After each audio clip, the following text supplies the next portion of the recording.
I want to bring you a comprehensive update spanning from the tragic domestic event in Texas to an intense development on the international stage where American lives, global conflict, and public perception intersect in real time.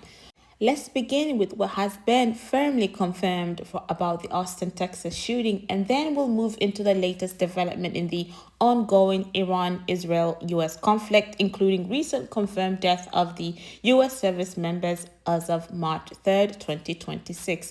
Now, on March 1st, a mass shooting occurred in downtown Austin, Texas, outside of Buffett's backyard beer garden, a popular nightlife district, basically. Police have confirmed at least 3 people were killed and about 14 injured before the shooter was shot and killed by the responding officers.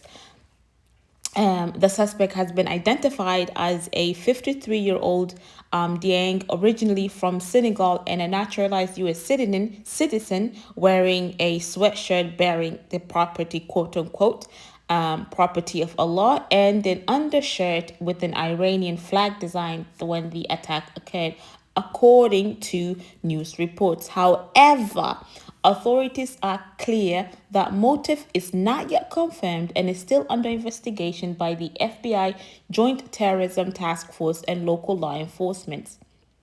While symbols and clothing are being documented, there is no official statement linking this attack directly to foreign extremist groups or geopolitical conflicts. Investigations are still ongoing for that.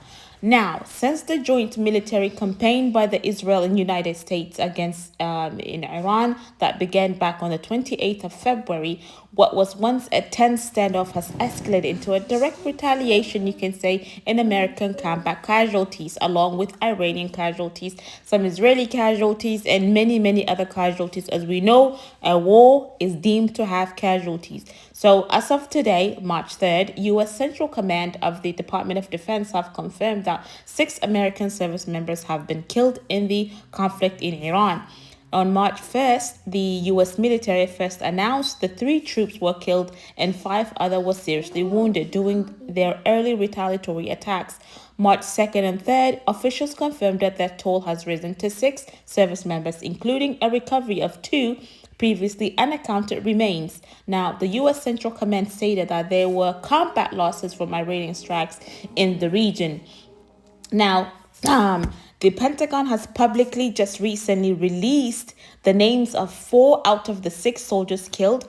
All 4 were Army Reserve members, so they were not in the infantry battling the field, assigned to the 130th Sustainment Command based in Des Moines, Iowa, whose mission was to support logistics, moving fuel, food, and munitions supplies during the ongoing operation. One member is from Bellevue, Nebraska, the other one from Winter Haven, Florida, Winter Bear Lake, Minnesota, and then West Des Moines, Iowa. All 4 members were killed when a drone struck a U.S. command center in Port Shuaibah, Kuwait on March 1st while supporting Operation Epic Fury. Now, Pentagon statements emphasize these were not frontliners, as I said, but defense support personnel, yet they were in harm's way amid a dynamic and fast-moving battle environments. Another 2 service members remain unnamed pending notification to the next of kin, but officials have confirmed they were killed in the same conflict context. Now, defense leaders have acknowledged these are the first American combat death in operation against Iran, a stark escalation from the initial stages of hostilities. The Pentagon stated that the troops' fatalities and wounded personnel reflect a conflict where Iran's missiles and unmanned attacks have penetrated U.S. defense positions in the Gulf.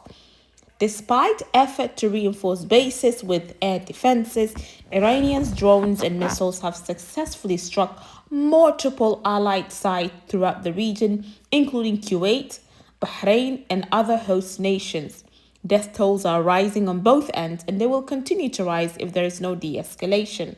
These attacks have undoubtedly spotlighted concerns about the adequacy and protective measures of the forward deployed U.S. forces in a non-traditional battlefield environment.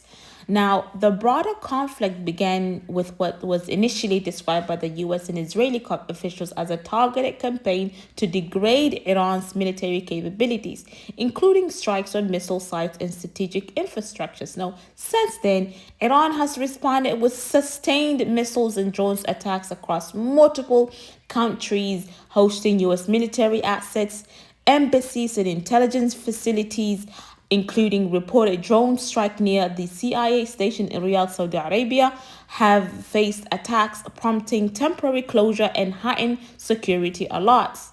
Now, airlines have rerouted flights and travel advisories have expanded, reflecting the broader regional security impact and risks to civilians and foreign nationals. Oil markets have reacted, strongly, with prices rising significantly amid fears of this prolonged casualties and widespread of regional effects. Now, this conflict, now in its sixth consecutive day, has shifted from an air campaign into a sustained exchange of blows, and American forces are no longer professional observers. They are active participants facing direct mortal risk. Now, why does this matter? Right? War planners in Washington have publicly stated that casualties were anticipated when the campaign began, with President Donald Trump acknowledging that American lives could be lost early in the conflict cycle. The death of logistic troops, not just combat army units, underscores a reality of modern warfare. Direct front lines are less defined, and support units can be vulnerable as infantry in environments where drones and missiles bypass traditional defenses. Moreover, the fact that Iran's retaliation has targeted multiple U.S. strategic nodes, from bases in the Gulf to intelligence hubs, signal an intent to broaden the operational scope rather than contain it. This creates a policy and political dilemma. The increasing American casualties will heighten domestic measures on U.S. leadership. Strategic alliance may strain as coalition partners reassessing risks. Civilian perceptions, both in the U.S. and the Middle East, will shift rapidly as human costs are mounting up. This is why knowing who has been killed, the circumstances, and how leadership in Washington frames the campaigning is not just reporting, it's essential context for us to understand where this conflict is headed. Now, on platforms like X, TikTok, and Instagram, several competing narratives have emerged in the past 72 hours plus. In regards to the Austin shooting, some users are pushing unverified claims that the shooter in Texas was inspired by the Iran conflict.